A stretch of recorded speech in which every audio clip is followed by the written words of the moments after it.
Episode 3 coming your way here. We are on to Sculptor. If you have not seen it, I've already done my 99 Magician build. Best build that I think is out in the game. We have the 99 Technician build, which is probably the meta, which is what most people are using right now. We're going to run them head to head in the future.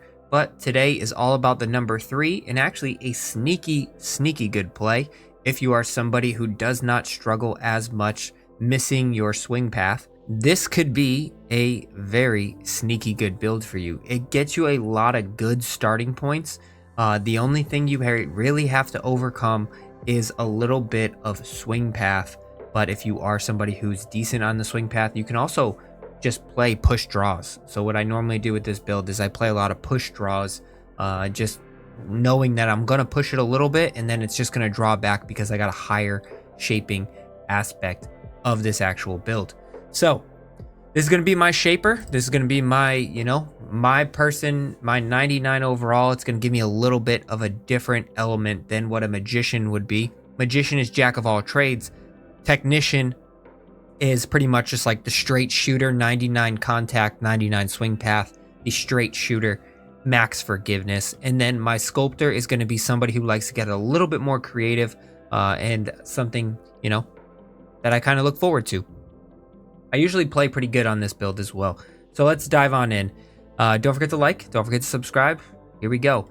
When it comes to power, we are actually not going. And just remember, I don't have, this guy's almost, he's almost there. It's 88 overall, but I don't have all of my builds maxed out to a 99. So just work with me here. And you're still going to get the exact same thing as if it was a 99. This is exactly how I'm applying my AP points once I do get them.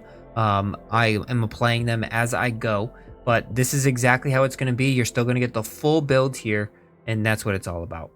When it comes to contact, we're maxing out contact. All 25 points go to contact. That's going to leave your power at 67, but don't worry. When we get to the fittings, I'll explain exactly how you're going to have 292 yards of carry, and we'll talk about that as well. When it comes to swing path, you need as much swing path as possible on this build. You cannot sacrifice swing path. It is probably one of the 1 to 2 most important things. So you have to put all 25 on swing path here. You have a good starting correction. So people who do struggle with like the correction on a magician build or a technician build, you have a better starting correction. So this is a really good middle ground for you when it comes to this build. So now when it comes down to shaping and recovery, you guys know recovery to me is more important than shaping based off of how I play. But for this build, and this build exactly why I think it is so useful, is the ability to start off with a shaping that is actually pretty high. And if you want to be somebody who hits the ball high, you want to be somebody who hits the ball low, you want to be somebody who hits the draw, somebody who hits the fade a little bit more consistently and give you that aspect, then this is why this build is going to be here. And this is exactly how I want to build this build, is I want to be able to have that option for myself down the road. So we are going to mix it up here slightly. And this is my shaper build. So we're going to put this up to an 85, which is going to give me plenty of shaping, more than I obviously need. Recovery is going to be down to a 74. Obviously by down, it's still going up, but it's going to be down compared to the other builds that I've done. But 74 is still a good spot in which you can manage. Your gap is going to be a little bit bigger, but I have videos out about exactly how to manage gaps of like 10 to 15 or 8 or so. It's not really that massive from the drop off from like an 85 or a 90 to a 75. So we're going to be all right when it comes to the recovery percentage differences there. Now, when it comes down to transition, in this situation, you really are going to be hitting a lot of partial swings. You're going to be hitting a lot of different swings. It's going to be very important for you to make sure you are hitting your numbers, because if you are not hitting your numbers, you're going to struggle a lot. And as always, what does that mean? It means that we're maxing out transition. It's very important that if you want to hit it 78%, you hit it 78%. Because if you hit it 79% or you hit it 80%, that's the difference of about 4 to 6 to 8 yard difference. And you're not going to be hitting closer to flags if you have a very low transition. When it comes down to putt weight and putt contact, obviously a lot of people want to fight back on this, but the number one aspect that I found and ranking them in order. And obviously, if you're somebody who misses putt contact at the top of the meter, like by 10%, then yes, apply putt contact. But when it comes down to the fastest way to miss a putt, that's about putt weight. If you're off by 1% or 2%, your ball breaks earlier or later than expected, and you miss those putts more often. That is what the stats found. And always, putt rhythm, it applies very minimal gains, very minimal losses, unless you're in the red percent. So we're going all 25 on putt weight per usual, 25 on putt path per usual. That is the best way to make a lot of putts. I mean, come on live streams, you'll see my putting is pretty good. And a lot of people have been leaving comments down below saying that they're putting better than ever. So I hope that helps. Definitely try it out. It is something that I recommend. When it comes down to the fittings, this is what we're going to do. And remember, I don't have, every single club all the way up to the Sapphire. I usually wait to apply fittings until I get everything up to the Sapphire. But this is how we're going to go. When it comes down to the driver, we are going to apply 3 power fittings on the driver. That's going to get our driver up 12 points.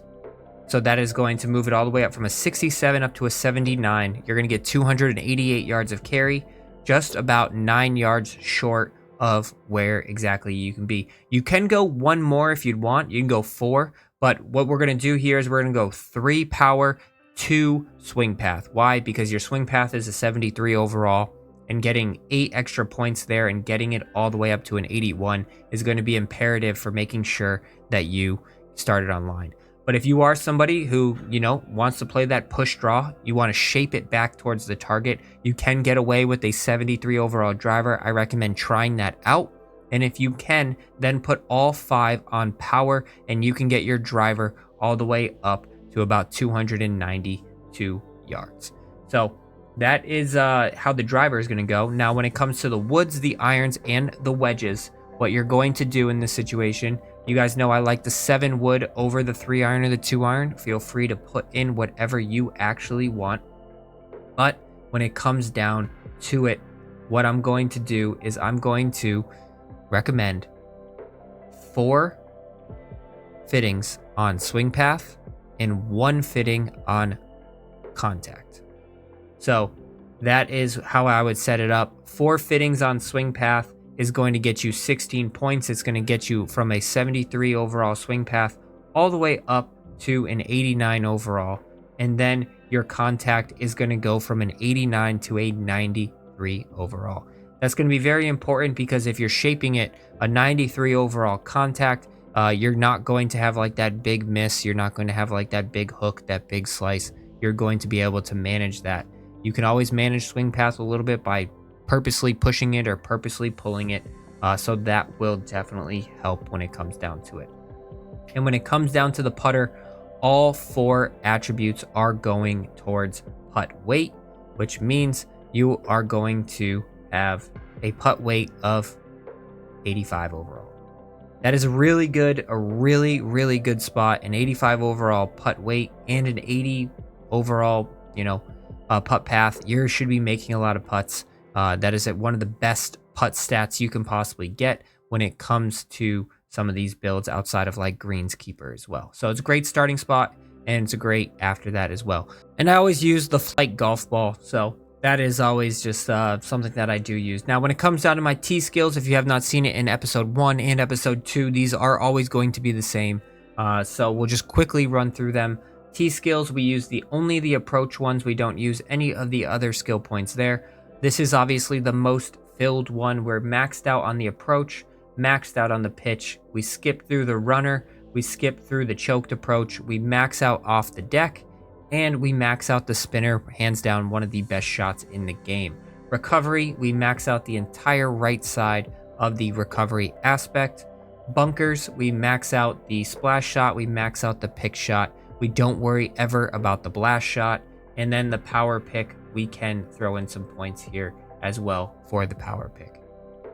And when it comes down to this section here, we max out chip, we max out putt, we max out the bump and run, and then we max out our green reader there. We leave one little extra leg on the Texas wedge.